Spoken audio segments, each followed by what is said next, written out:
Good morning, Eric Francis Coppolino here, your friendly neighborhood astrologer. It is September 11th, 2025, and I'm here with my first ever reading in video format of the 9/11 chart.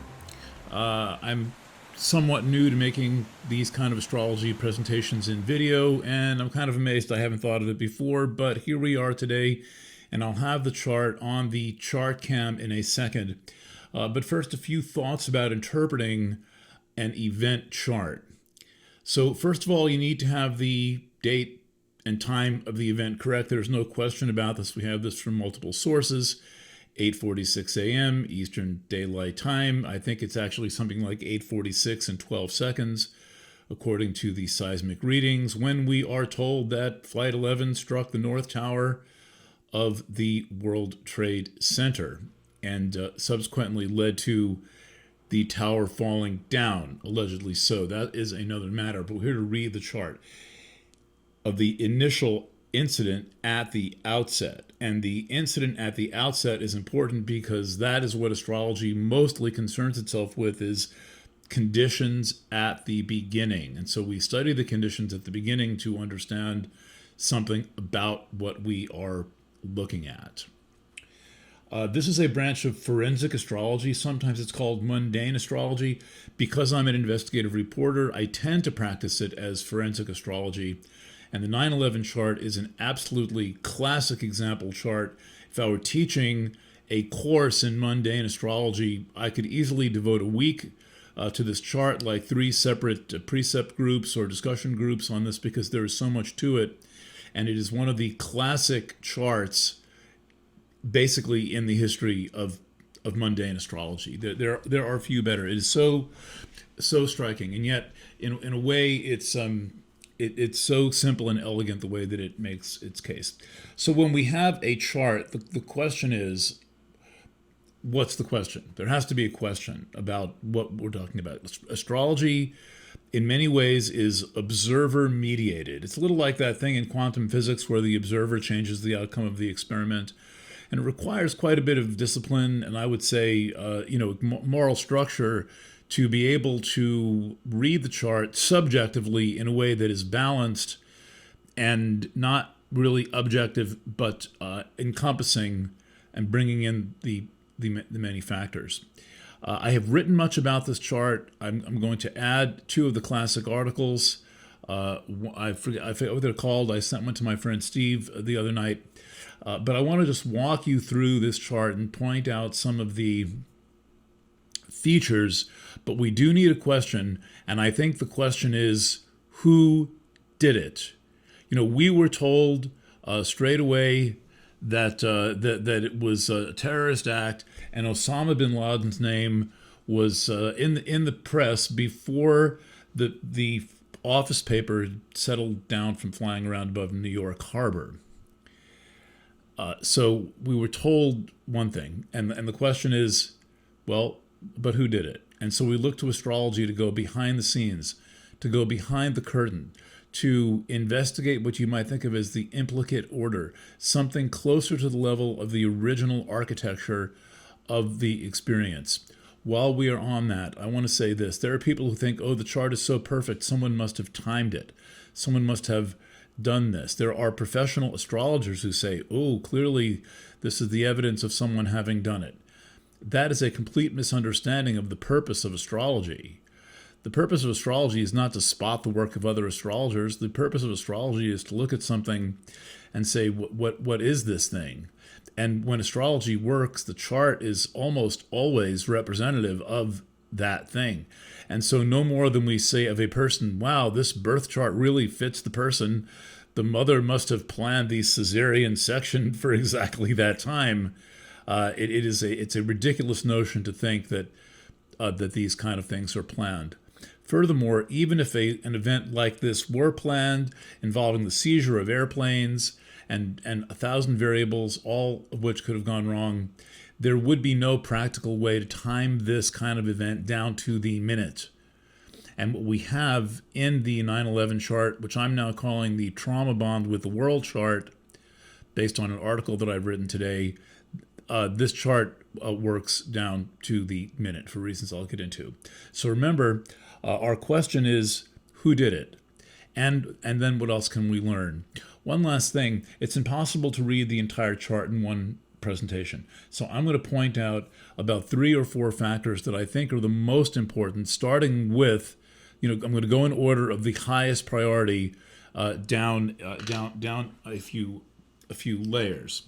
And the other thing with astrology is you learn through doing it. You encounter situations in the chart that you then need to investigate and research and understand.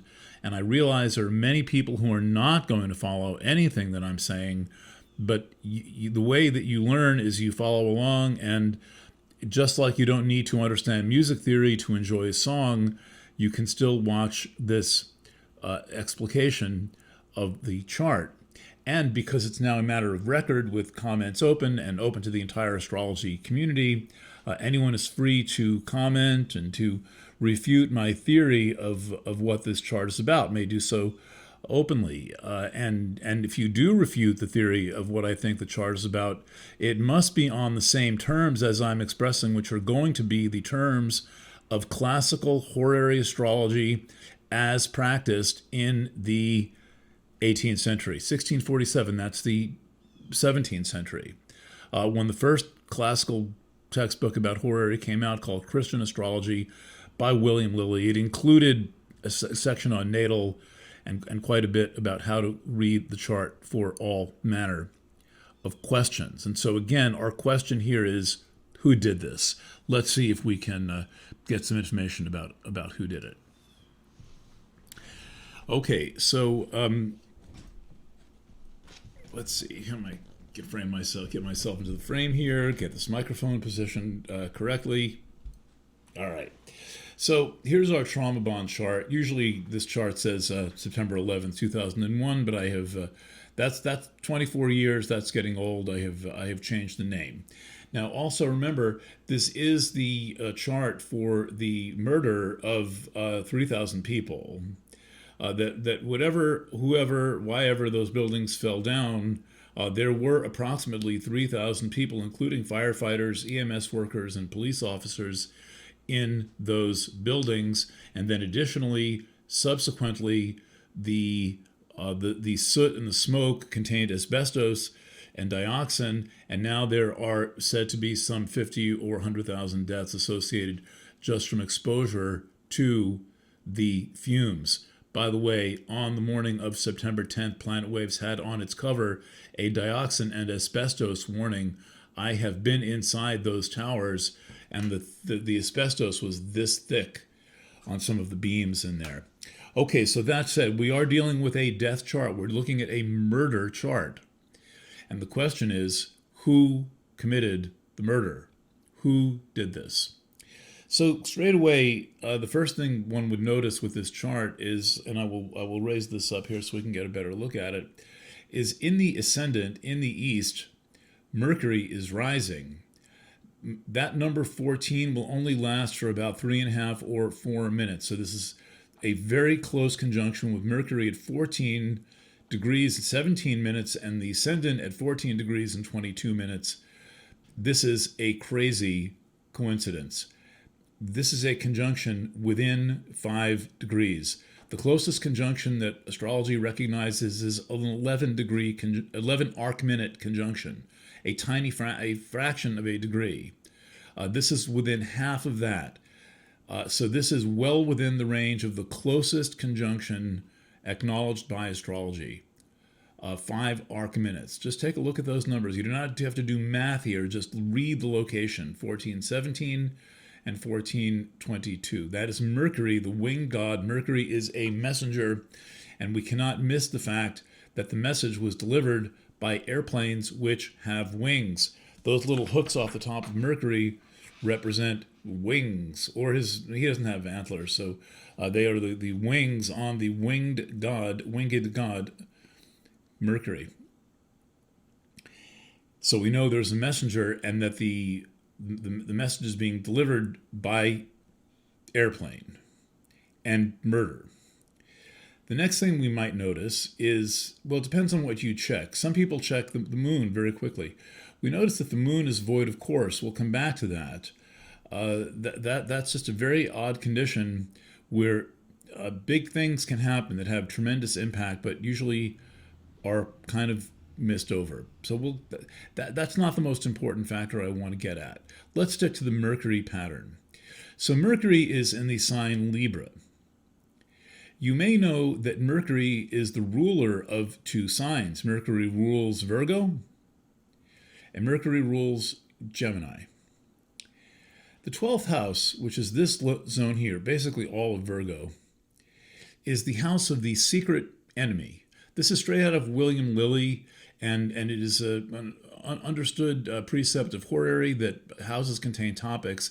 And when we're looking at the secret enemy, the secret attacker, the secret perpetrator, the secret anonymous villain, we look to the 12th house for information about that. And that happens to be ruled by Virgo, and we see the secret enemy showing right up in the ascendant. There's no doubt that Mercury represents the perpetrator.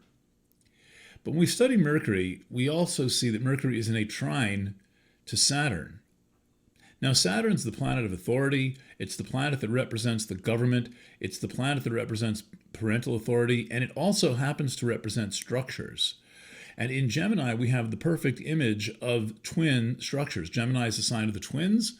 We've got a structure in Gemini. Let's bring that up a little bit closer. You can see that with the 14 next to it. And that is a picture of the Twin Towers, an international symbol of American prominence, perhaps the most recognized buildings ever on the New York skyline. And Saturn has a 14 next to it too. It's in an exact aspect to Mercury.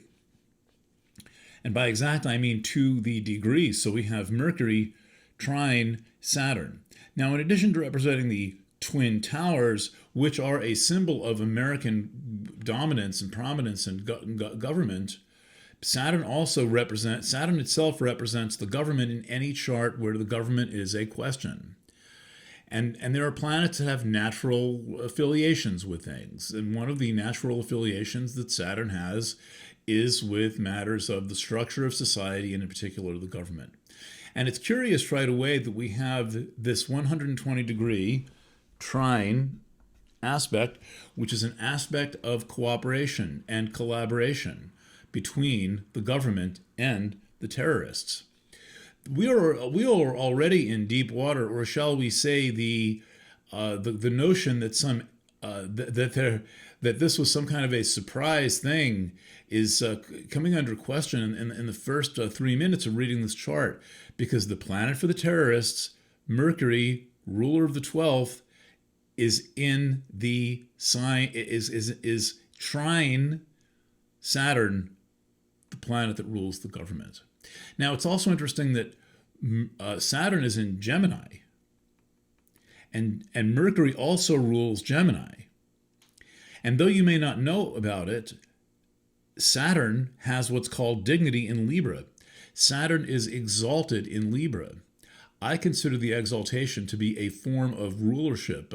In the Loyal and Benevolent Order of the Elk, the leader of the lodge is called the exalted ruler. So they are one concept, exaltation and rulership. It's just a slightly different kind of exaltation, of rulership rather. And so with Saturn exalted in Libra, we could say Saturn ruling Libra or co-ruling Libra, and Mercury ruling Gemini, that is a condition called mutual reception. So not only do we have Mercury and Saturn in this perfect aspect, exactly 120 degrees of cooperation, they are also in mutual reception, which means that they can switch places, which means that the role that Mercury serves, Saturn can serve. The role that Saturn serves, Mercury can serve. They can switch places. This is effectively one structure where the 2 points are functioning exactly as one, and they are in a trine aspect, which is another aspect of cooperation. And the mutual reception is much stronger when the planets in mutual reception are in an aspect. So essentially what we have this chart saying, without looking very far, is that whoever the governmental authority is, represented by Saturn and the Twin Towers itself, and whoever the alleged terrorist is, represented by Mercury in Libra delivering some kind of a message, are so close as to be one and the same thing. There's a term for this in military jargon, and that's called a false flag event. That is when something is done that is blamed on someone else that is then done by the person who was supposedly attacked. An example of this out of American intelligence is so-called American intelligence is Operation Northwoods. Operation Northwoods was a thing during the Cold War in the early 1960s, invented by basically advisors to President Kennedy, which was going to create a false flag attack, making it look like Cuba had attacked the United States, and then blame Cuba and then invade Cuba. There were at least two different kinds of false flag attacks. One was to have explosions in Miami and blame the Cubans, and the second was to have a fake chartered aircraft that lost its way. It was supposed to have students on board using a CIA front airline, and then have that painted with some charter aircraft logo with a bunch of students, and then it mysteriously drifts over Cuba for some reason, and then it sends a signal on the international distress frequency claiming to see a Cuban MiG aircraft, and then it self-destructs, and the claim is made that the Cubans shot students by shooting down an airplane. That is a false flag attack. This never happened. The Kennedy brothers were smart enough, though they were quintessential Cold Warriors, to not do this. And by the way, in the Northwood plans, that airplane flying over Cuba would be a drone aircraft, and that's important because it means that there were drone aircraft in the very early 1960s, and the 9/11 incident takes place 40 years later. Okay, so that's my example of a false flag, is that the wrong person is blamed, and terrorists were blamed. No question about that.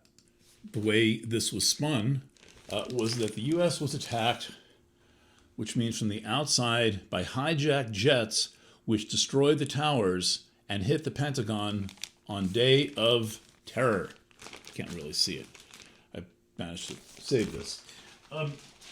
And so that's the story that would appear to be the false flag story, because if there's an attack, that would presume a surprise attack.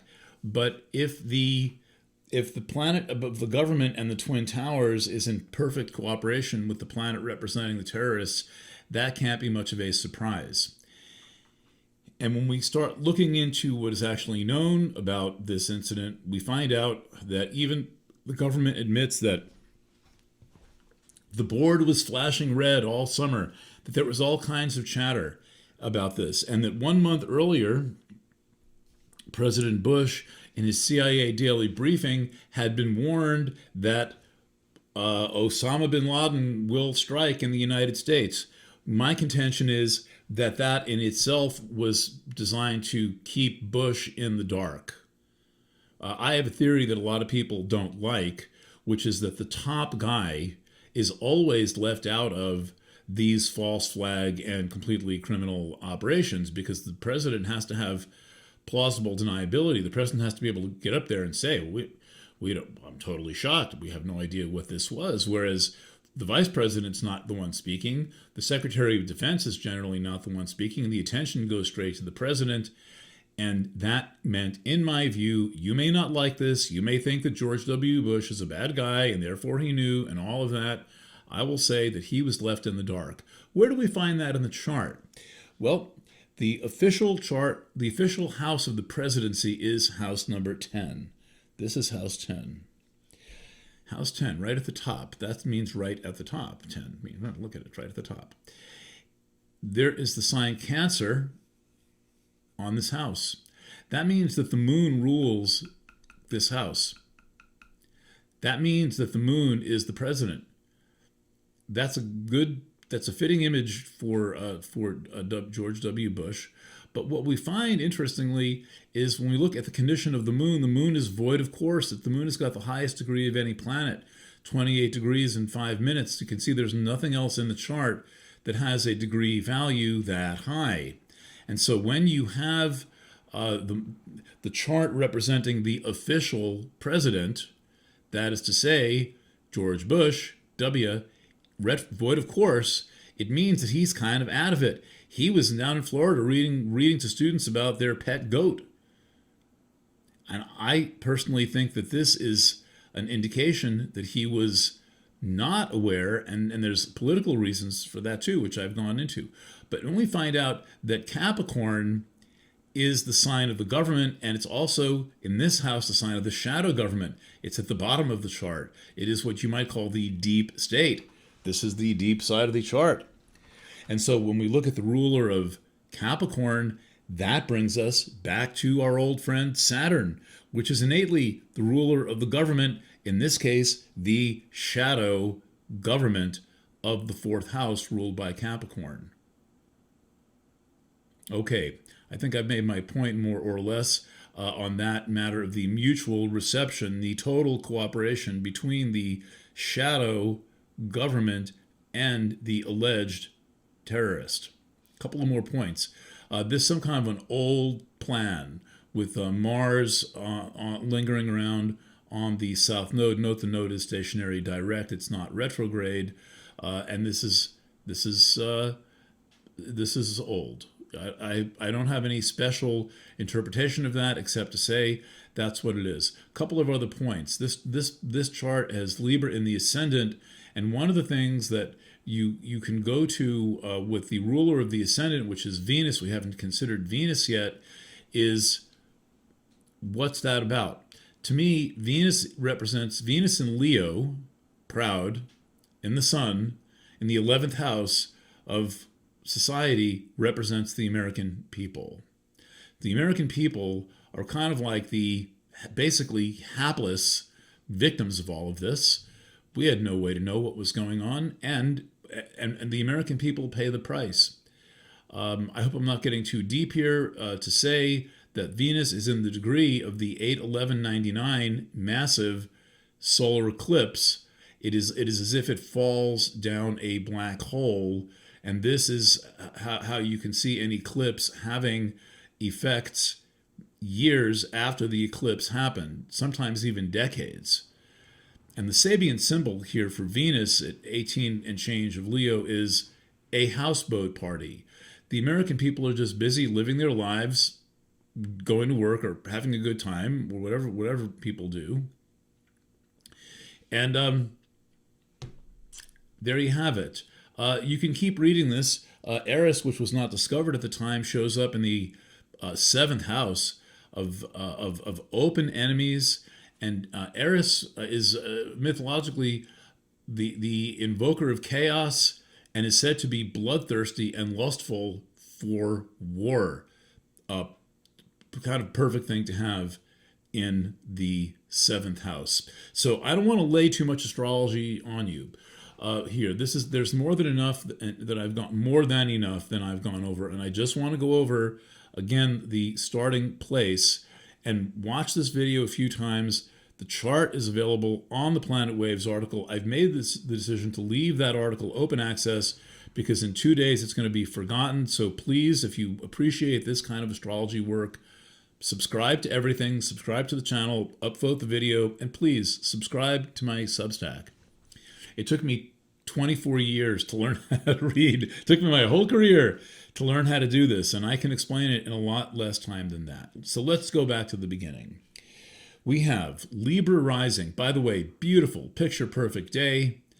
Mercury in the ascendant. Mercury rising to the degree at 14 degrees. 14 degrees and change, 5 arc-minute conjunction. There's an asteroid there. I get to it in my article. Sour. a aerodynamics engineer. That's another matter. Mercury is, well, maybe not, because he worked for JPL. He was not involved. But the concept of engineering, of aerospace engineering, of the planned trajectory comes in, and Sauer is a government agent.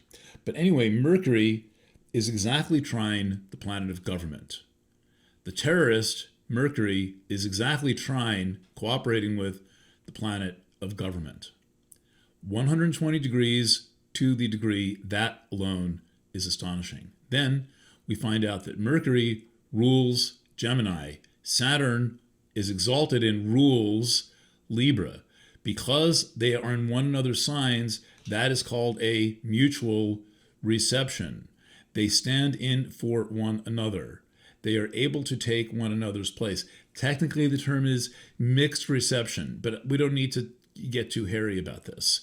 They are in reception mutually. That means they can do one another's job. They are effectively the same person. So now I would say to you, who done it?